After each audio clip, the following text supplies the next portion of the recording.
Hello everyone, welcome and welcome back to Live by Iris. This video is for the middle grade March. I think I never mentioned here, I am a parent with 2 kids and I still read to my 9-year-old girl as our bedtime routine. It's our favorite way to unwind. For 9 years old, I mostly picked middle grade books to read, so middle grade books hold a special place in my heart. I always found them full of wonder. Not only I enjoy reading them to my daughter, I also enjoy a lot of books myself. But I noticed something when people talk about this age range, they usually recommend the same big titles over and over. You know, classic ones like Secret Garden, Percy Jackson, Narnia, or modern ones like Wild Robot, The Girl Who Drank the Moon, or like Keepers of Lost Cities. Don't get me wrong, those are amazing. We love those books. But there are so many hidden gems out there that won't get nearly enough attention. That's why I want to make this video, especially for my daughter. She's usually drawn to more unique stories. So I have collected some of these books that are underrated or just quietly brilliant, books that might not be on every list but absolutely deserve to be. Let's get into it. Okay, let's start with City of Ghosts by Victoria Schwab. Now this is actually a series. There are 3 books in total, each set in a very different haunted cities. The first one in Edinburgh, then Paris, and then New Orleans. You know how a lot of books for this age group might lean into this cute, spooky vibes, but this one doesn't shy away from being actually eerie in a way that still feels age appropriate, of course. Cassidy, the main character, can cross into the world of ghosts, which sounds wild, but the way Schwab writes feels grounded. And Cassidy isn't just running from spooky things, she's asking real questions about life and loss. And her friendship with Jacob, her ghost BFF, has this funny, sarcastic back and forth that doesn't feel forced. It's not naive, surprisingly, and the atmosphere is so good. Edinburgh in the first book feels misty and ancient, like the ghosts are baked into the cobblestones. But what I love most is that it trusts kids to handle heavier things without throwing them in darkness, of course. The sequels are just as strong. I usually don't read series, but for my daughter, I keep going. Second book is my favorite, which sets in Paris. I highly recommend for that one as well. Victoria Schwab is very popular, of course, but I do think her middle grade books doesn't get enough hype. But if you want a ghost story with heart and a little grip, you'll enjoy this story. Next up is The Girl Who Circumnavigated Fairyland in a Ship of Her Own Making by Catherine M. Valente. Valente is one of those writers whose her style is very lyrical, I would say, or almost like a classic fairy tale, but with this sharp modern wit. She actually started this story online, I believe, like chapter by chapter, and then eventually founded by fans. Then it blew up, won some awards, and it became the first book in the series. But somehow it's still under the radar. The story follows September, a bored 12 years old with her ordinary life in Nebraska. And one day, this mysterious green wind, but that wind who's wearing a fancy green jacket and rides a flying leopard, and he just blows her off to Fairyland, ruled by this scary, glamorous Marquis who's outlawed magic and is basically ruining everything. So September teams up with a dragon-like creature and a boy named Saturday, who's half human and half sea spirit. Together, they sail Fairyland in a ship September builds herself, trying to figure out how to fix this broken world. I'm not usually a big fantasy reader, at least not into the high-stakes fantasy, but still find the world building fascinating. And I found the book got that old school Alice in Wonderland vibe, where the whimsy hides darker edges. The Marcus isn't just evil, she's complex. And also September's not a chosen one. She's stubborn, selfish sometimes, and learns hard lessons throughout her journey. I don't know why this book is overlooked often. I guess it just doesn't fit neatly into fantasy or adventure boxes. But if you want a story that's clever, heartfelt, and strange, with a hero who feels real, not perfect, this is it. Let's talk about Temple Alley Summer by Sachiko Kashiwaba. It's a Japanese translated literature translated by Avery Fisher Uda. And translated by Avery Fisher Udagawa. It's very different from typical middle grade ghost stories. Imagine this: it's summer in a very small Japanese town, and a boy named Kazu notices something weird. A girl named Akari shows up in his school one day, and everyone insisted she's always lived there, but Kazu is pretty sure she's a ghost. Now, this isn't your usual spooky tale. There's no jump scares or haunted house. Well, there sort of. Instead, it's a quiet mystery wrapped in Japanese folklore.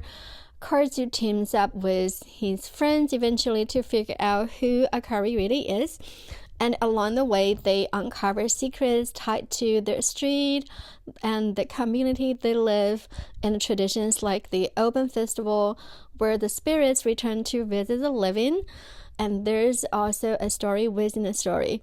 I really love the atmosphere. Usually I felt middle grade books kind of lacking that part, but this book got that vivid, sticky, sunlit summer vibe.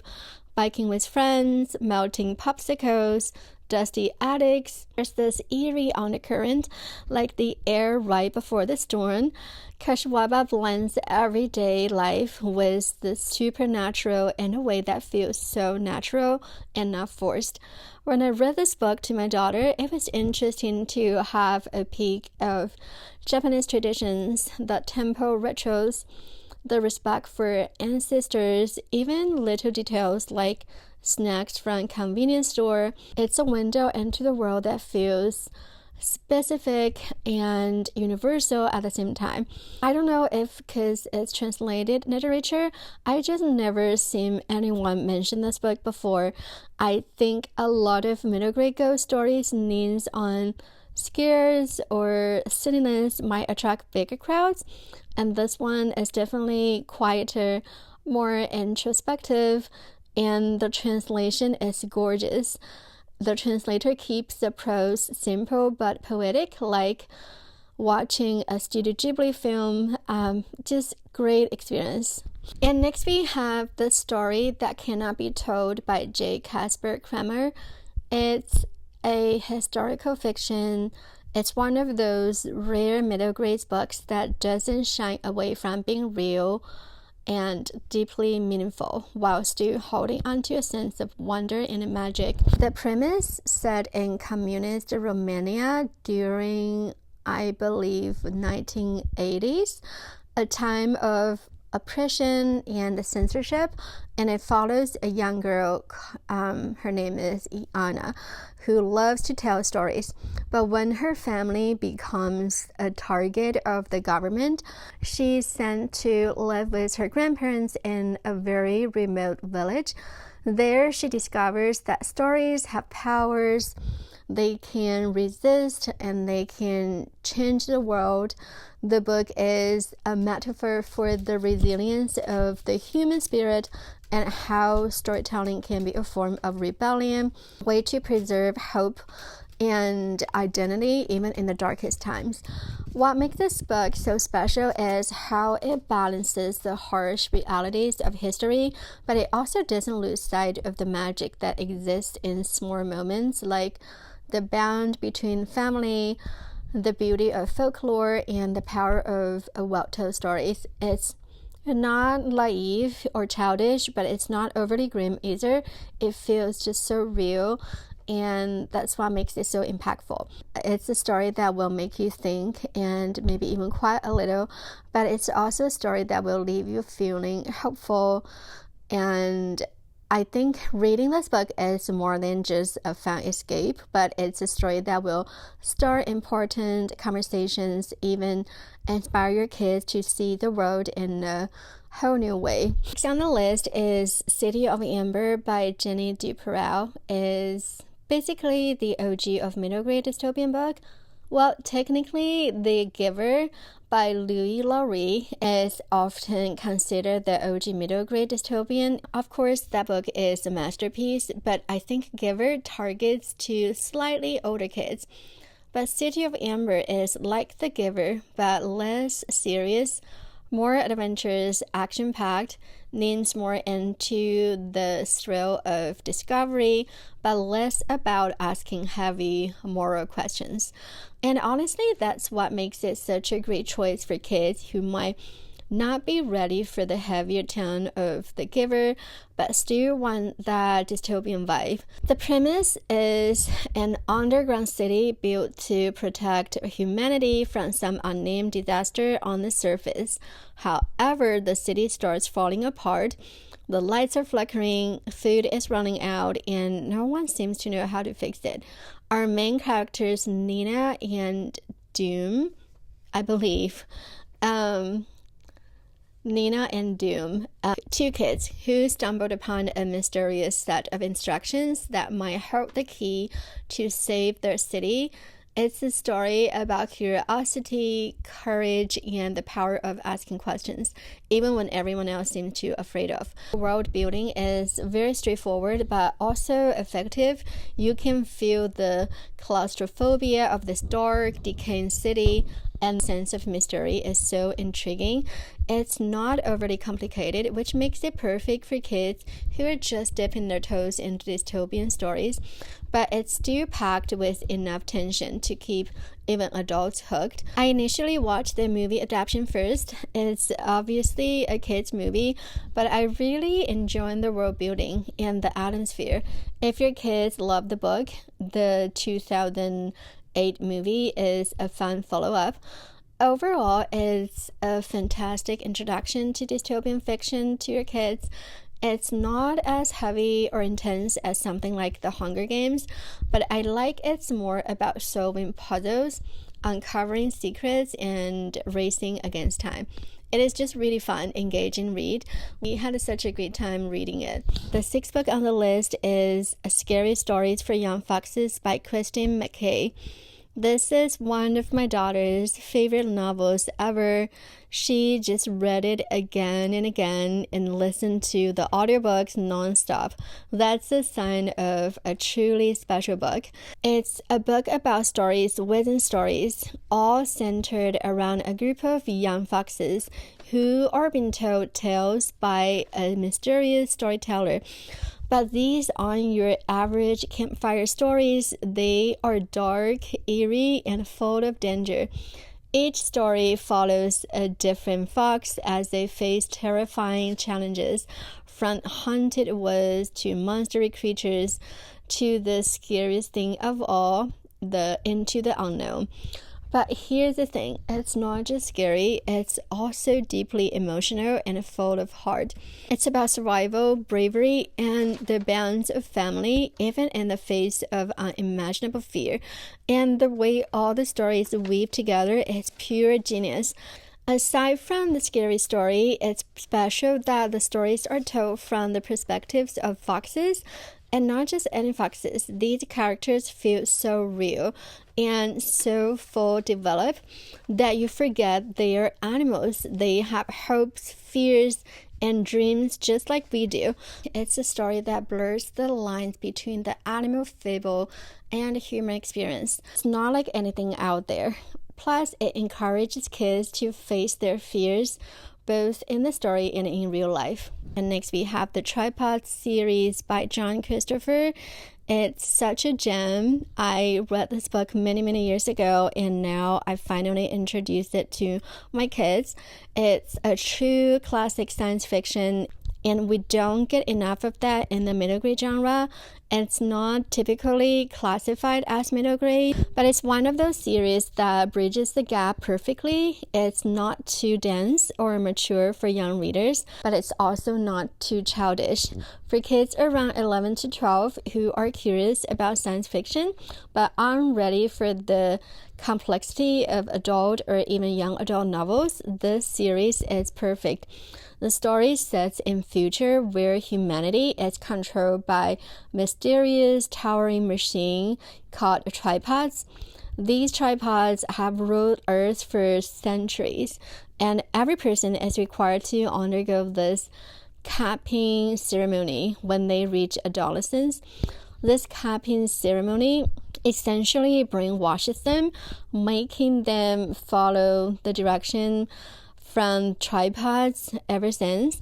But our main characters, a boy named Will, starts to question the system. Along with a small group of friends, they took this journey to uncover the truth about the tripods and find a way to fight back. It's a story about rebellion, freedom, and the courage to think for yourself, even when everyone else seems to accept things as they are. This series really takes big, thought-provoking science fiction ideas and makes them accessible for young readers. It's not just about cool machines and futuristic worlds. It's about exploring what it means to be human, what freedom really is, and why it's so important to question authority. These are heavy themes, but the series handles them in a way that's engaging and exciting, not overwhelming. The pacing also works very well for young readers. It's fast-paced and full of adventures. There's danger, suspense, and plenty of what's going to happen next moments. But it's not just action for the sake of action. Every twist and turn serves the story, and the characters are so well developed that you can't help but root for them. Well, the protagonist is very relatable and brave, but he's also flawed and makes mistakes too. And the friendship and alliance he forms along the way adds so much depth to the story. It's just a really, really fun experience to read. That kind of book that keeps you turning the pages. If you got a kid who's curious about science fiction or just loves a good adventure, The Tripods is a great choice. And last but not least, Something Wicked This Way Comes by Ray Bradbury. Now, I notice he showed up every video I have made, but this is truly a masterpiece. Ray Bradbury is one of my all-time favorite authors that I have said many times, and this is one of the books fully demonstrate the magic quality of his words, like they are alive. And he has this insane ability to capture the essence of childhood, nostalgia, and a human experience in a way that feels both timeless and deeply personal. The story sets in a small Midwestern town, and it centers around two boys, Will and Jim, who are both about turning teenage. And then one October night, a mysterious carnival rolls into town, led by this sinister Mr. Dark.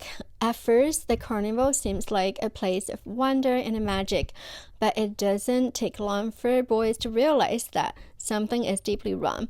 It's a story about friendship, courage, and the bittersweet transition from childhood to adulthood, all wrapped up in a spooky, atmospheric package. I mean, Bradbury's writing, it's just pure poetic and give this eerie, dreamlike quality that pulls you in from the very first page.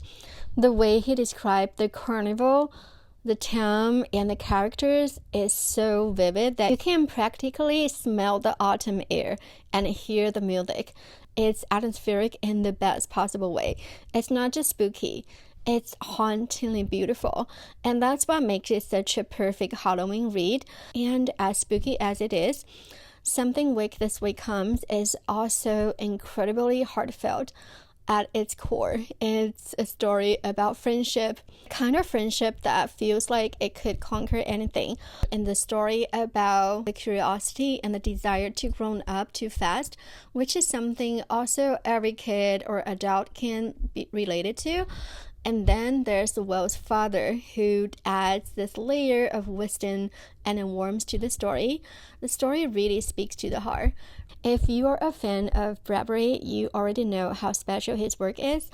And if you're new to him, this is a great place to start. It's a book that will make you feel, think, and maybe even see the world a little differently. This one is a classic for a reason, and it's one of those books that deserves to be read and reread for generations. For this book, it's not a hidden gem in the sense that it's not read by enough number of people. I mean, it's Ray Bradbury after all, but it's definitely a bit forgotten, especially compared to some of his other works like Fahrenheit 451. I think it's the kind of story that deserves to be rediscovered and celebrated, especially by young readers who might not have get to know it yet. That's why I added on this list. Now, before I wrap up, I want to mention something personal. For years, Neil Gaiman's middle grade books, like Coraline, the Graveyard books especially, were my all-time favorites. They shaped how I saw storytelling, that blend of darkness and wonder. But over time, I've made the choices to step back from supporting his work. I won't dive into details here. It's personal decision tied to my own values and the way I want to encourage with art and its creators. I think it's important to talk about this because as readers, our relationship with books evolves. Stories stay with us, but sometimes we outgrow them or the people behind them. For me, part of loving literature is staying true to what aligns with my heart, even when it's hard. So those are some of my hidden gems middle grade books. Let me know if you have read any of these or if they reminded you the story you love that doesn't get enough attention. I'd really love to hear about it. Drop a comment for your thoughts or recommendations. I'd love to hear. Thank you for spending this time with me. I know how busy life gets, how many things pull at your attention. So the fact that you're here, that you care about stories like these, it matters. Until next time, keep reading. Bye for now.